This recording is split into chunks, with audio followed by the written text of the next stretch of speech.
Insert sheet நம்மளே வீட்டில் கம்மி பட்ஜெட்டில் எப்படி பண்ணுறது அப்படிங்கிறது தான் இந்த வீடியோவில் பார்க்க போகிறீங்க. ஸோ ஃபர்ஸ்ட் என்ன வேர்டிங்ஸ் உங்களுக்கு வேணுமோ, ரெசின் ஆர்ட்டில் என்ன வேர்டிங்ஸ் வைக்க போகிறீங்களோ அதை வந்துட்டு எம்எஸ் வேர்டில் டைப் பண்ணி அதோட சைஸ், அதோட ஃபாண்ட், என்ன ஃபாண்ட் வேணுமோ அதெல்லாம் வந்துட்டு எடிட் பண்ணி பிரிண்ட் எடுத்துக்கோங்க. ஓகேவா? நான் இந்த மாதிரி மேக்ஸிமம் ஃப்ரண்ட் அண்ட் பேக் எல்லாமே வந்துட்டு எடுத்துப்பேன் பேப்பர் சேவ் பண்ணுறதுக்காக. நீங்களும் அந்த மாதிரி எடுத்துக்கலாம். ஓகேவா? இந்த கேலண்டர் பிக்ஸ்லாம் வந்துட்டு கேன்வாவில் இருக்கும். ஸோ அங்கேருந்து காப்பி பண்ணி எம்எஸ் வேர்டில் பேஸ்ட் பண்ணி இந்த மாதிரி நீங்கள் பிரிண்ட் எடுத்துக்கலாம். நான் பிரிண்ட் பண்ணதுலேருந்து ஒரு வேர்டை எப்படி இன்சர்ட் ஷீட்டாக மாற்றுறது அப்படின்னு சொல்லிட்டு தான் நான் காட்ட போகிறேன். ஸோ ஃபர்ஸ்ட் வந்துட்டு OHP ஷீட் அதுக்கு தேவை.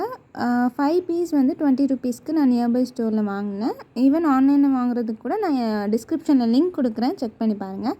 ஸோ ஒரு OHP ஷீட் நம்ம வந்து அதுலேருந்து எடுத்துக்கலாம். எந்த வேர்டை வந்து நீங்கள் இன்சர்ட் ஷீட்டாக மாற்றணும் அப்படின்னு நினைக்கிறீங்களோ அதுக்கு மேலே வந்து OHP ஷீட்டை ப்ளேஸ் பண்ணிக்கோங்க. ஓகேவா? நான் இப்போ காட்ட போகிற இந்த 3 பென் வந்து கண்டிப்பாக வாங்கி வச்சுக்கோங்க. So gold, silver and black. So இது 3மே கண்டிப்பாக ரொம்ப யூஸ்ஃபுல்லாக இருக்கும் ரெசின் ஆர்ட் பண்ணுறவங்களுக்கு. ஸோ ஃபர்ஸ்ட் வந்து சில்வர் வந்து ஆர்ட் லைனில் 999 XF 0.8 mm டிப். ஓகேவா? ஸோ நான் வந்து மீடியமான ஒரு டிப் வந்து வாங்கியிருக்கேன், 0.8 சைஸு. நீங்கள் வந்து ஸ்மால் ஆர் பிக் உங்கள் ப்ரிஃபரன்ஸ்க்கு ஏற்றாப்புல நீங்கள் வாங்கிக்கலாம். அண்ட் தென் கோல்டுமே வந்துட்டு ஆர்ட் லைனில் தான் வாங்கியிருந்தேன். ஆர்ட் லைன் 999 XF, அதுவுமே 0.8 தான் டிப் சைஸு. இந்த 3 பென்னோட லிங்க்குமே வந்துட்டு நான் டிஸ்கிரிப்ஷனில் கொடுக்குறேன், கண்டிப்பாக செக் பண்ணி பாருங்கள். ரெசின் ஆர்ட் பண்ணுறவங்களுக்கு கண்டிப்பாக யூஸ்ஃபுல்லாக இருக்கும். 3 பென்னுமே மேக்ஸிமம் வாங்கிக்கோங்க. அண்ட் பிளாக் கலர் வந்துட்டு பென் டச்சில் வாங்கியிருந்தேன். ஸோ பென் டச்சில் வந்து 0.7 mm. ஸோ இது வந்துட்டு அதோட கொஞ்சம் சின்ன சைஸ் தான் டிப்பு, ஆனால் செம்ம ஸ்மூத்தாக இருக்கும். பிளாக் கலர் வந்துட்டு ஒரு மாதிரி மேட் ஃபினிஷ் கொடுக்கும், மிச்சம் ரெண்டுமே வந்து ஒரு மாதிரி கிளிட்டரி ஃபினிஷ் வந்து கொடுக்கும். ஓகேவா? ஸோ இந்த 3 பென் வச்சு தான் வந்துட்டு நம்ம இன்சர்ட் ஷீட் மேக் பண்ண போகிறோம். இன்றைக்கி நான் உங்களுக்கு செஞ்சு காட்ட போகிற இன்சர்ட் ஷீட் வந்துட்டு பிளாக் கலர் பென் வச்சு. ஸோ ஹாப்பி பர்த்டே அதை தான் வந்துட்டு நான் இன்சர்ட் ஷீட்டாக எப்படி மாற்றுறதுன்னு காட்ட போகிறேன். ஸோ ஜஸ்ட்டு அதை ப்ளேஸ் பண்ணியிருக்கோம் OHP ஷீட்டை மேலே. நம்ம ட்ரேஸ் எடுப்போம்ல, அந்த மாதிரி அது மேலேயே வச்சு நம்ம வந்து பெண்ணை வச்சு எழுதி ட்ரேஸ் எடுக்க போகிறோம், வேறு ஒன்றுமே இல்லை. ஸோ இந்த மாதிரி ட்ரேஸ் எடுத்துகிட்டு அதை வந்துட்டு அப்படியே ரெசினில் ப்ளேஸ் பண்ணி பண்ணோன்னா வேலை முடிஞ்சிச்சு. நம்ம வந்துட்டு இன்சர்ட் ஷீட் வந்து வெளியே வாங்கினோம் அப்படின்னா வந்துட்டு A4 சைஸ், A3 சைஸ் ஒவ்வொன்றுக்குமே வந்து ஒவ்வொரு ரேட், எப்படியும் 150 180 கிட்டலாம் வந்துட்டு ருபீஸ் வாங்குறாங்க இல்லையா?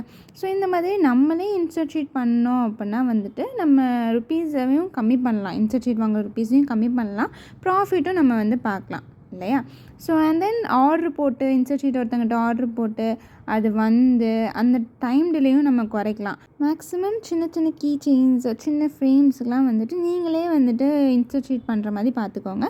இந்த கீ செயினுக்கு நான் இந்த மாதிரி தான் நான் சொன்ன மாதிரி கோல்ட் பென்னை வச்சு எழுதி இன்சர்ட் ஷீட் வச்சுருந்தேன். அது வச்சதே வந்துட்டு நம்மளுக்கு வெளியே தெரியாது OHP ஷீட்டில் நம்ம வைக்கும்போது. அண்ட் இந்த மினி ஃப்ரேம் 4 inch ஃப்ரேமுக்கும் வந்துட்டு நான் அதே மாதிரி சொன்ன மாதிரி தான் எழுதி பண்ணியிருந்தேன். ஸோ ஹாப்பி பர்த்டே தஸ்டிம்லாம் பார்த்தீங்கன்னா பிரிண்ட் எடுத்த மாதிரி இருக்கும். இந்த மாதிரி OHP ஷீட்டில் எழுதி நீங்கள் வைக்கும்போது ஒரு சூப்பர் ஃபினிஷ் கிடைக்கும். நீங்களே ஆனால் இந்த 3 பென் இருக்கும்போது நீங்களே டேரெக்டாக ரெசின் வந்துட்டு ஒரு பேஸ்லேயே ஊற்றி 24 hours கழித்து நீங்கள் எழுதலாம்.